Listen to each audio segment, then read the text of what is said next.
this opposition is not a small target, Andrew. It's not indeed. It's a nuclear target. What about this? This is a historic announcement. This will go down the annals of Australian political history, whichever way it goes. This announcement at the Commonwealth Parliamentary Offices in Sydney this morning, Kieran, and the size of this announcement, and yet no costs, no costings on the announcement. I find that absolutely extraordinary. He says, don't worry about that. That'll come later.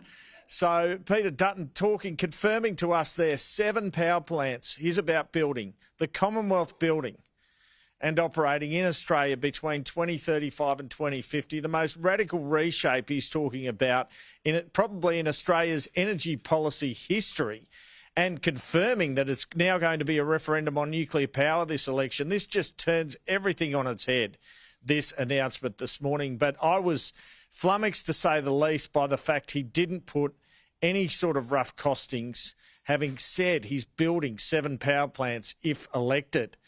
Here was my exchange with the opposition leader earlier.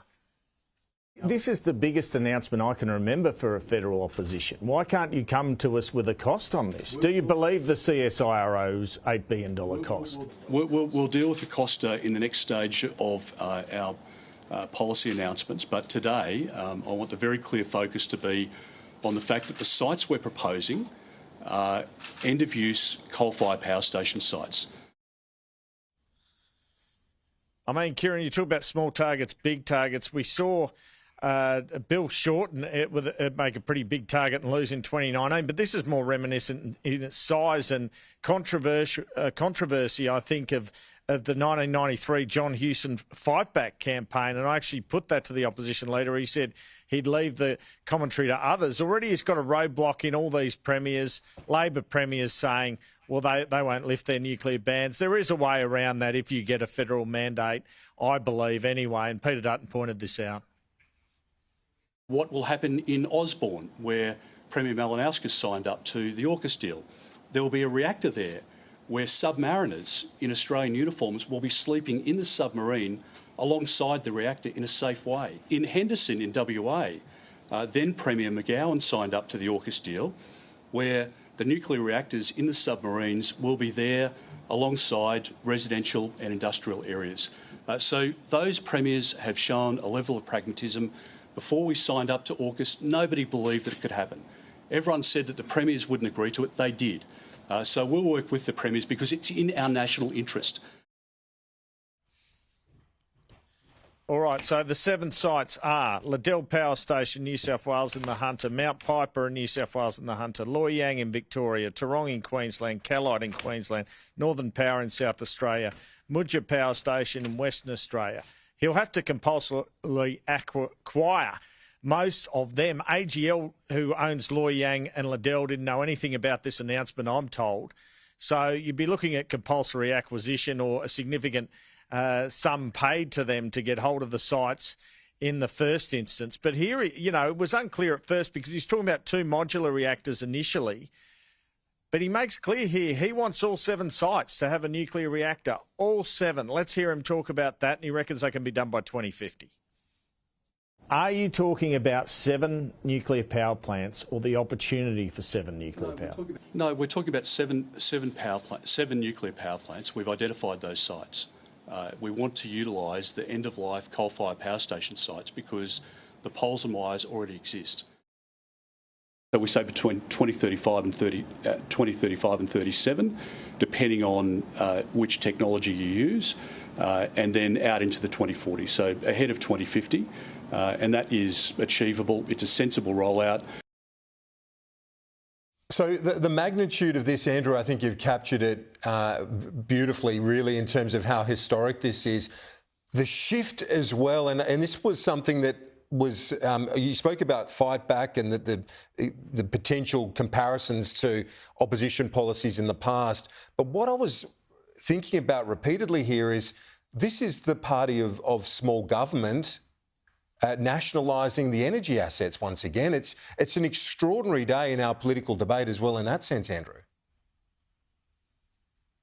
I think it is incredible because previously you've had states over the last couple of decades, and I've covered a lot of this, selling off their power generation assets. New South Wales, for example, Victoria under Jeff Kennett, Queensland, Peter Dutton's home state, significantly haven't. But now you're talking about not the states taking them over again, but the federal government taking them over again. And I guess, Peter Dutton would argue, well, the states are doing things like they're paying money for Eraring to keep going, which is essentially kind of renationalising it. But nevertheless, it is a departure. It shows the strength of support in the Coalition for Nuclear, that they're going to such extreme lengths, not just relying on the private sector, saying the private sector will do it, because obviously they think that argument would be shot down. But again, it shows the influence of the Nationals in the Coalition, I believe, too, because you point out rightly, it's not the natural Liberal Party thing to do. It is a National Party thing to do. But interesting here too, Peter Dutton really taking it on in a brave, courageous, you might say, in Yes Minister parlance fashion. When Chris Bowen says it's a referendum on nuclear, he didn't bother saying, yes, it's on nuclear, but it's on cost of living and all these other issues, defence, whatever. He said, yeah, bring it on. I'm very happy for the election to be a referendum on energy, on nuclear, on power prices, on lights going out, on who has a sustainable pathway for our country going forward.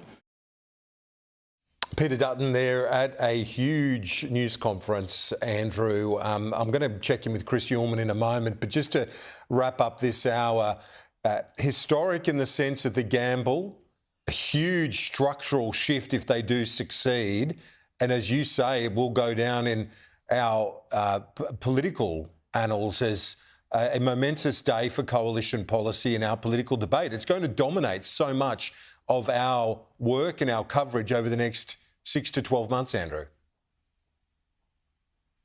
As it should. It's such a big shift. And I'm surprised in a way he could have talked about 2 or 3 nuclear power stations on 7 sites.